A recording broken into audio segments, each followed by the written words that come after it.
Halo Jebret Tim. Ada sesuatu yang lagi rame nih. Lu harus kasih dia kesempatan lagi. Di atas kertas lo semuanya harusnya menang. Ada bahasan yang paling ditunggu-tunggu. Setelah Barcelona gagal di turnamen yang dibuatnya sendiri, kali ini malam nanti Real Madrid akan mengawali misi mereka untuk mendapatkan 7 trofi dalam satu musim saat menghadapi Atalanta dalam Super Cup Eropa. Balik lagi Jebret Tim bersama DPI hari Rabu yang cukup cerah malam ini bersama Coach Justin dan juga Rizal. Apa kabar, Zal? Alhamdulillah baik. Coach juga dua duet yang sedang berulang tahun bulan ini. Leo Squad. Leo Squad. Weh, itu dia jelas Coach punya Leo gambarnya kan. Oh iya sih. Leo Belajar. Rookie. Hah? Leo Cocok. Rookie. Oh Leo ada rookie-rookie. Leo Iya Rookie. masalah. Ya, emang kalian satu karakter sih berdua. Astaga. Bisa begitu. Sama-sama penyabar, sama-sama nggak pernah mencak-mencak. Sangat sabar. Sangat sabar. Sangat sabar. Kita akan bahas Super Cup Eropa nanti malam, UEFA Super Cup. Sebelum kita bahas lebih dalam, buat Coach dan juga Rizal, Coach dulu mungkin. Ini turnamen yang penting atau hanya sekedar lebih kayak Charity Shield cuman levelnya juara Eropa, UCL sama juara Eropa? Ya, itu kan kalau gue bilang ini piala yang di-create dan akhirnya lahirlah itu Community Shield, Super Cup di mana-mana. Ya, parameter penting itu apa? Kalau gue bilang ini cuma satu pertandingan, jadi apa pentingnya? Jadi ya untuk lebih ke formalitas sih kalau gue bilang. Buat Ya, lu- but that's okay, bukan nggak penting nggak juga, tapi ya bikin jadwal lebih penuh aja. Iya. Sampai si Carvajal ngamuk kok nggak salah. Iya, iya. Dia salah Karena satu protes. jadwalnya ya protes, ya wajar lah. 70 game lebih. Ya, dan yang protes kan udah bertahun-tahun, bukan Carvajal doang. Van Dijk juga. Bahkan Busquets, zamannya Busquets dia udah protes, tapi emang didengar kagak. Itulah UEFA. Nyari sebanyak mungkin game Sebanyak untuk mungkin duit. semakin banyak duit. Itu kan TV rights. Iya, iya. Tapi ya buat Madrid sendiri ya menang di malam nanti pun nggak menggambarkan musim mereka nanti kan? Agak, sama sekali enggak enggak, kan? sama sekali Cuman kalau untuk aspire mereka untuk mendapatkan 7 trofi, Ya, Ya. untuk dapat duit aja biar Ya. kasnya bertambah. Iya, Duit kecil buat Madrid tapi ya bertambah. kalau Ya, Rizal, sebenarnya ini gue bilang sih pertandingan persahabatan yang diglorifikasi lah Yes. intinya ya. Kan banyak banget UEFA dalam beberapa tahun terakhir ngelakuin hal kayak gitu. Tapi ini tipe game yang kalau Madrid kalah dianggap musim mereka dalam tanda tanya, Selalu gitu. dipertanyakan. Ya. Tapi kalau menang dianggap ini piala nggak terlalu penting. Itu pasti akan terjadi pada Madrid nanti malam.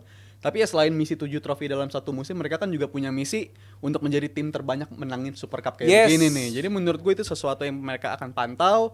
Ya pastinya juga sebanyak pertandingan mungkin akan berguna juga untuk Mbappe. Karena gue ngeliat dia belum terlalu match fitnya, belum terlalu bagus-bagus banget. Jadi gue ngeliat pertandingan lawan Atalanta bisa jadi pemanasan yang cukup ideal lah bagi skuadnya Ancelotti. Sepeninggal pemain-pemain senior macam Nacho, abis itu Cruz juga udah nggak ada lagi di sana. Jadi bakal penting banget menurut gue untuk mempersiapkan musim baru dengan skuad yang ada sekarang ini. ya tadi Rizal udah bahas soal Madrid sedang mencoba untuk menjadi rajanya UEFA Super Cup. Kali ini Barcelona 5 gelar, Milan 5 gelar, Madrid juga 5 gelar. Ya. Kalau sampai nanti malam Madrid menang, mereka akan menjadi tim terbanyak menjuarai Super Cup yang kita sama-sama setuju. Bukan turnamen yang Glorifikasi penting aja. banget. Tadi Rizal udah bahas soal Cruz juga Ya. yang nggak akan ya karena sudah pindah udah nggak di Madrid juga. Gantinya katanya Kamavinga. Update-nya nggak bisa main. Cedera ankle. Cedera ankle. Ya.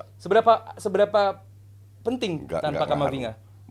Emang Kamavinga pemain penting tahun lalu kan enggak. Tchouaméni, Kamavinga, Valverde ini cuman asistennya Kroos. pembantunya Kroos sama Modric. Jadi mau Kamavinga main atau mau nggak main nggak ngaruh. Ya. Cuman memang benchnya jadi lebih tipis itu Iya. aja. Nah sekarang kalau Modric bisa 90 menit main dengan Valverde dengan Tchouaméni masih oke lah. Cuman masalahnya kan apa iya untuk match kayak gini? Itu pertanyaan gua. Mungkin Match nggak kayak Modric gini, ya dikorbankan harusnya dalam tanda enggak. kutip? Karena weekend ini udah main Itu kan. dia.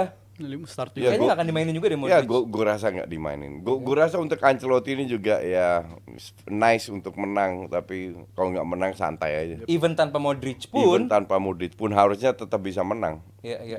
Ya karena kata Antonio Pintus, dokter Madridnya itu bilang bahwa ya dia bisa jalan ke locker room dengan kaki sendiri. Yep.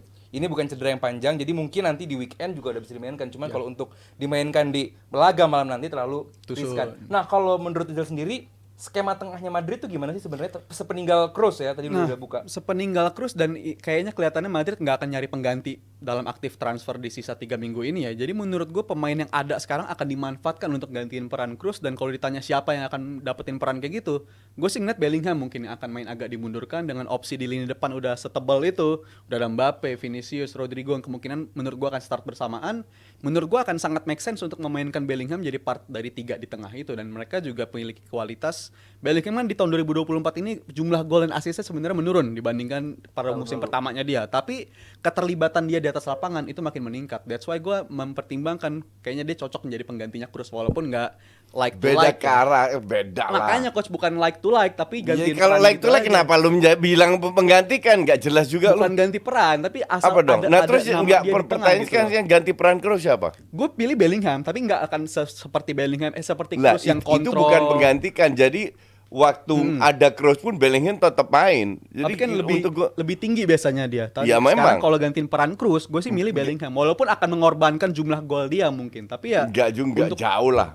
Lu nggak jumlah- bisa paksa, lu bisa paksa tapi nggak akan optimal. Sama Yes. kayak Bellingham setelah cetak banyak gol tiba-tiba dia digeser ke kiri, nggak kelihatan. agak menurun kan sebenarnya. Iya nggak kelihatan juga. Jadi apakah mau cuman sekarang kan waktu itu nggak ada Mbappe, sekarang ada Mbappe. Jadi kemungkinan besar ya kalau Modric main Tchouaméni sama Bellingham akan geser ke kiri. Ya guys, kalian setuju lah pasti bahwa menggantikan Kroos itu hampir nggak bisa. mungkin. Susah. Nggak mungkin. Nah, berarti kan mungkin Ancelotti justru membuat skema baru dengan pemain yang ada. Kita lihat. Instead of menggantikan peran seorang Toni Iya. Kroos yang terlalu Iya. Wow. wow. Iya kita lihat. Nah, kira-kira coach lu kalau sebagai pelatih, lu kan Ancelotti, apa yang lu lakukan dengan tim lu sekarang?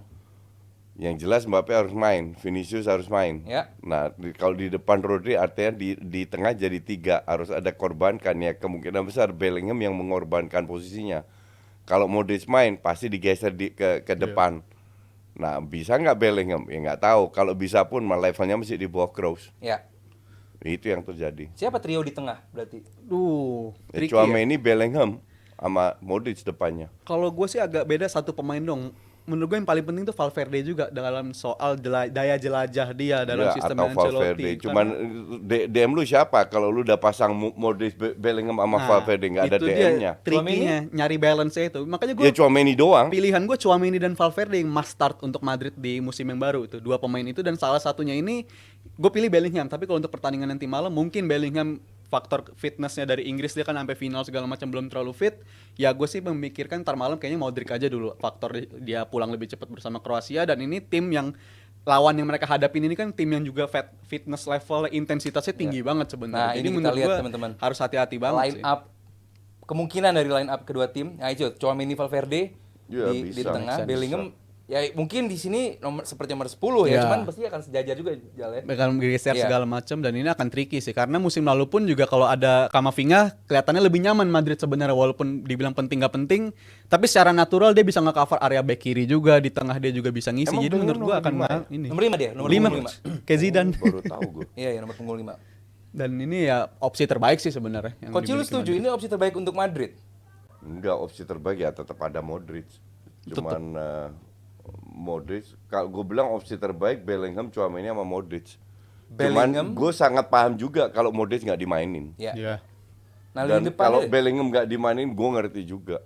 Jadi Ancelotti punya ya cukup ada pilihan lah ke depannya.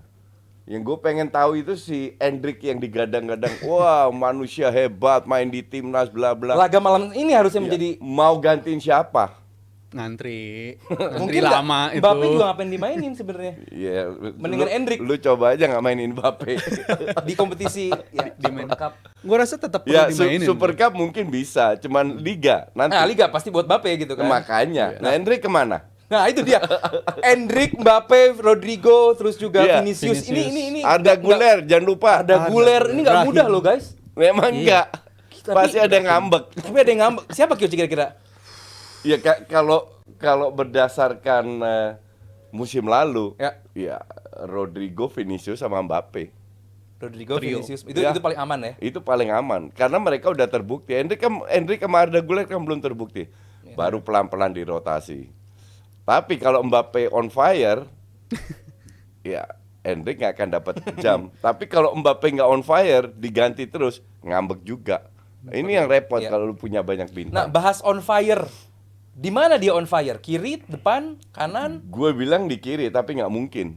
Vini Itu ke depan? Itu milik nggak mungkin. Itu milik Vinicius itu kiri. Oke. Nah, akhirnya dia jadi striker, tapi dia udah mengatakan bahwa dia lebih nyaman di kiri karena lebih dapat banyak space. Dan natural juga. Iya, di bisa kiri. keluar, bisa passing, bisa ke dalam. Kan dia lebih suka ke dalam shooting. Ya. Inside. Bukan kekuatan dia bukan sebagai striker. Kalau striker juga false nine, harus kerja keras mulai dari tengah juga. Bisa aja. Kan ini pemain-pemain hebat. Rizal punya Dan Mbappe sendiri kan di musim lalu bersama PSG dia juga beberapa kali mainin di sebagai striker number 9, performanya nggak terlalu menonjol. Nggak bagus, iya. Mainin Barcola juga di sana, tapi Di akhirnya timnas ujung-ujungnya juga nggak. kelihatan kalau dia di Iya. striker yang tengah. Jadi menurut gua akan main di kiri posisi paling bagus. Tapi lagi-lagi kalau di timnya Ancelotti ini kan kalau soal formasi nggak terlalu relevan ya sebenarnya. Ngomongin soal 3 di depan, nyatanya pemain apakah di kanan, di kiri atau di tengah, pada nyatanya ketika Perform main today. mereka itu ya cair banget. Bisa bergantian fluid banget. posisi, Iya, iya. bahkan beberapa kali overload di satu sisi itu mereka nggak masalah ngelakuin itu. Iya. Jadi menurut gua kalau soal bentrok posisi atau gimana nggak akan jadi masalah sih untuk Mbappe karena asal mainnya Nggak, fluid dan tetap terjaga. Masalahnya tetap ketemu. adalah lu bisa cetak gol seperti harapan orang nggak? Itu aja. Kalau lu main jelek tapi lu tiap match cetak gol kayak Haaland lah. Haaland kan nggak selalu main bagus, lebih Bikin gol sering gol jelek, aja, tapi tapi- dia cetak gol. Selesai aja tapi. Iya. Kesel. Nah, kalau itu nggak bisa dipenuhi, nah mulai ada omongan di dalam. Gonjang-ganjing. Iya. Iya. Nah, ini dengan tadi skema coach udah jelasin juga Zal, bahwa ini 3 amannya Vini di kiri, Mbappe Mbappe, di tengah, terus ada juga Rodrigo. Rodrigo di tengah, di kanan. Hmm. Nasib Arda Güler dan juga Endrick bakal menjadi pemain substitution aja atau Bahkan ada peluang dia untuk mengintip Selain menjadi dua starter? nama itu kan mereka juga masih punya Brahim Diaz yang musim lalu Iya, Brahim Diaz, betul. setiap dikasih kesempatan Di selalu tengah bisa tapi kan perform. Brahim Diaz. Kadang nggak di kanan juga dia, kadang di kanan tapi di bisa tengah kanan, juga bisa bisa. tengah juga. Oke. Dan dia salah satu pemain yang perform juga setiap dikasih kesempatan walaupun Iya. kesempatannya banyak kan di Copa del Rey segala macam. Tapi satu alasan kenapa gue yakin mereka akan dapat kesempatan di musim yang akan datang ya faktor mereka akan main jumlah game lebih banyak, Banyak, iya. dibandingkan musim-musim Ya, sebelumnya. tapi nggak di liga. Ada Piala Dunia yang menurut gue cocok untuk development pemain-pemain kayak gitu. Piala Dunia antar klub kan sistemnya terbeda kan yang Iya. akan datang ini dan juga faktor Champions League, faktor sesuatu yang belum pernah dialami oleh Madrid nih sistem kayak gini. Semua tim Semua belum tim pernah. bahkan belum pernah Iya. ngalamin situasi kayak gini. Jadi jumlah game yang lebih banyak itu harus bisa dimanfaatkan karena pemain-pemain sendiri gue nggak yakin ini bisa 11-11-nya fit sama setiap Pasti pekannya gitu. Karena musim pasti lalu pun nggak. ditunjukkan back-backnya Madrid rontok, nggak menutup kemungkinan musim depan malah tengahnya yang rontok atau depan yang rontok itu harus diakalin banget lah sama si Sedikit Ancelotti. kita bahas soal Atalantanya ya Zal Ya, dan juga boleh. Koci. Boleh kita lihat lagi Bar line up-nya tadi Atalanta Bar kita belum sentuh Atalanta. Nah, lu gimana ngeliat 3-4-3-nya si Atalanta ini? Sini masih cedera ya, Kopeners Iya, kayaknya. Kopeners. Kopeners itu salah satu Ada pemain isu penting mau cabut juga juga sih. kan katanya? Kopeners nggak cedera, dia nggak mau main lagi. Iya katanya mau cabut. Mau cabut juga. kemungkinan besar dan ini tim yang sebagai fans Liverpool tahu banget lah Atalanta musim lalu gimana, tahu banget mainnya intensitasnya kayak apa. Mereka juga satu-satunya tim yang ngalahin Leverkusen di musim lalu dan permainannya sama gitu, konsisten. Mereka pressing tinggi, man to man, dan itu menurut gue sesuatu tim yang sulit banget untuk dilawan sih sebenarnya. Tapi salah satu faktor yang menurut gua agak beda dibandingkan musim lalu ya nggak adanya Cup Miners dan Skamaka yang sayang Baru banget gua mau kena, tanya, kena Skamaka. ACL itu. Jadi Iya, menurut Skamaka gua cedera. tricky lah untuk musim yang akan datang. Retegi? Strategi ya Striker timnas? striker timnas tapi buat standar gantiin profil Skamaka gue rasa Apa? masih belum lah. Tapi sistemnya si pelatihnya gue suka sih Gasperini dan Iya. ini menjalankan sistem intensitas yang tinggi ya pasti akan menyulitkan Madrid juga menurut gue. Iya, Koci juga pernah bilang dua tim yang Koci suka di Italia ya kalau nggak Napoli, Atalanta permainannya Iya. paling apa ya? Paling lu suka Koci? Iya, ya. Gasper ini emang dari dulu gue suka lihat bermain. Cuman kan masalah kualitas pemain yang dibanding 5-6 tahun lalu menurun kualitasnya. Tapi ya mereka tetap bisa perform, which is good. Karena tim itu harus mengutamakan main bagus. Menang kalah itu bonus. Yep. Terutama untuk tim-tim kayak Atalanta ini. Dan mereka punya nyali untuk bermain. Iya. Beda sama timnya Pioli atau apa. Ya, kita balik lagi ke Madrid sekarang. Nah, ada Vinicius Junior yang sedang digoda oleh Liga Saudi. Iya. Al Hilal ya. 6,7 juta euro Nih per pekan. Ya kan? Men, Menurut gua- ini 6 triliun rupiah per tahun, 11 miliar per pekan, 690 juta rupiah per jam. 11 juta per menit. Ini hampir kayak Koci nih. uang Ini berjalan. hampir kayak Koci. Gila ini. Cuman buat bahas preview Ya tim doang beda nih. tipis lah. Tipisnya. Gak usah ke Saudi ya Coach ya. Enggak, bedanya gue rupiah, dia euro. Itu bedanya. Kontrak 1 miliar euro untuk 5 tahun. Kapan lagi ya lu punya duit kayak begini? Lu jadi Vinicius? Gue kalau jadi Vinicius gue pindah. Serius? Ya. Nih. Why? Timnas dia pasti main. Paling lu korbankan cuman Champions League. Dan siapa membayar lu segitu? Gak ada. Ya asumsi kaki lu patah sekarang, belum tentu lu bisa bounce back. Kalau ini gue jadi Vinicius gue ambil. Ujungnya it's all about money. Lu bisa kasih makan keluarga lu semua sampai sepupu keponakan lu. Oh iya nih sih. Lu bisa Sampai kita juga bisa dikasih makan Iya, sama Vini. iya. Sanggup ya. duit segitu. Kalau gue jadi Vini gue ambil. Hanya Champions League aja nggak ada. So what? Yang kayak begini-gini ngerusak sepak bola gak Coach? Yang rusak, cuman ya memang hal kayak gini itu nggak akan terjadi kalau FIFA peduli dengan bola. They don't care. They don't care. Lo kan bisa terapkan salary cap lah, apalah, cap gitulah. Yep. Biar gapnya, ini kan udah gila-gilaan. Apalagi yang punya ini kan yang punya negara, Uang Iya betul, negara. PF. yang punya klub, yang Public punya Investment negara. Fund. Jadi dan di Asia AFC nggak ada financial fair play. Nggak ada. Iya. Ya kan lucu gitu loh. Ya kalau gue jadi pemain, gue manfaatkan aturan-aturan kayak gitu. Nggak ada financial fair play, siapa yang mau, gue ambil. Serius, gue kalau jadi Vini, gue ambil. Ini sebenarnya tawaran yang bisa dibilang ugal-ugalan ya kalau menurut gue tawaran Bukan yang terlalu ugal-ugalan lagi, absurd. sebenarnya terlalu too good to be true juga tawaran kayak gini Iya. untuk seorang pemain bola, dan juga nggak berhenti sampai dia karir bola doang, sampai dia selesai pensiun pun tawaran kerja udah nungguin dia segala macam, tawaran jadi Ngapain lu ambasador. mikirin kerja lagi? Itu Lu dia 5 tahun di sana. Nah, makmur. Vini umur berapa? 24. Berarti beres 29 tahun. Iya. Bisa ke Eropa. Masih bisa ke Eropa. Masih bisa pulang. Terus lu mau apa lagi? Lu mau nggak usah mikirin kerja, udah pensiun, bola selesai, hura-hura hidup Makanya lu. Jal punya duit tabung. Pasti dong. Ngapain lu mikirin duit lagi kalau udah dapet segitu? Konteksnya Vinicius emang kalau 5 tahun dia ambil nih, 5 Iya. tahun kontrak bersama si Al Hilal ya, ini nyelamatin karir dia berapa generasi ini katakanlah, Iya. berapa generasi bisa dia selamatin generasinya dia ya.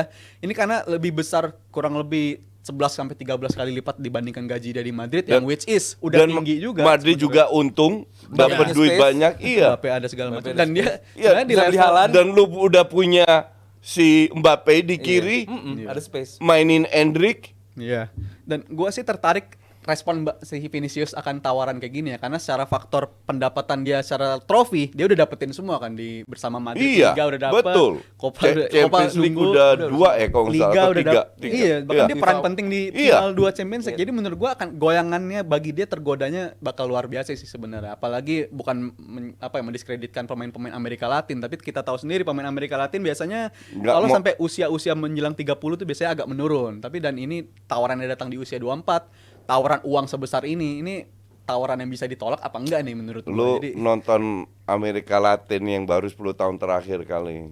ya Yang bener gimana Coach? Fabinho, Firmino Ya, gitu. dulu tahun 80-an zamannya Socrates, Falcao itu sampai tua-tua semua. Panjang umurnya Masih kan bagus karirnya. semua. Iya, Coach juga masih bagus mainnya. Exactly. Amerika Latin. Latino. Pemain Kolombia nih. 57 tahun masih tiap match ngolongin orang. Ya itu dia.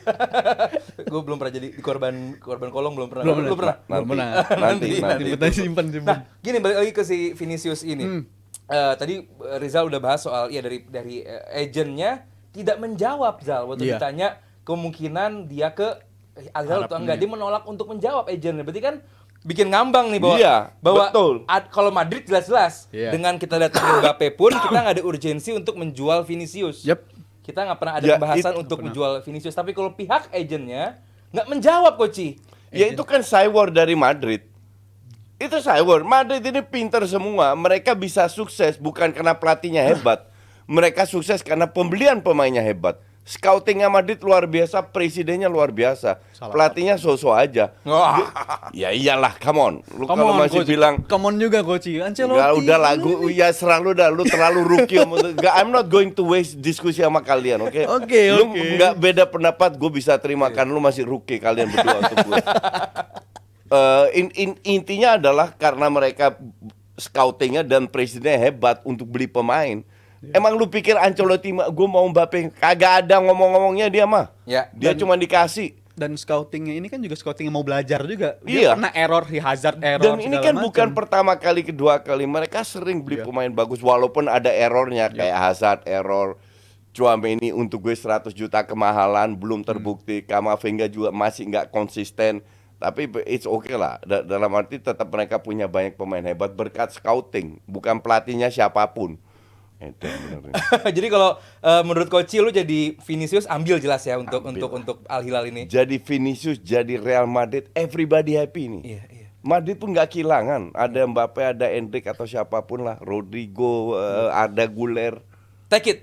Take it lah, gila 300 juta men. Rizal? Wait and see. Wait and see justru Wait ya. and see. Tawaran yang emang sebenarnya tawaran yang terlalu bagus untuk ditolak, tapi ya gue yakin 1 tahun 2 tahun lagi kayaknya Arab Gak Saudi akan kayak datang gitu. lagi tawaran itu. Kalau Bukan, menurut Coach. gue datang lagi. Belum tahu cari duit susah. Bener. Belum tahu hidup bangkrut kayak gue itu. Sampai bangkrut. Kalau menurut Jebret Tim dimanapun kalian berada, kalau lu jadi Vinicius, gimana? Lu bakal ambil tawaran dari Al Hilal atau justru lu mau kayak Rizal yang wait and see? Siapa tahu tawarannya naik lagi gitu Zal ya. Iya, tunggu Kita bakal dulu. balik dengan bahasan yang gak kalah seru setelah yang satu ini. Halo Jebret Tim. Ada sesuatu yang lagi rame nih. Lu harus kasih dia kesempatan lagi. Di atas kertas lo semuanya harusnya menang. Ada bahasan yang paling ditunggu-tunggu.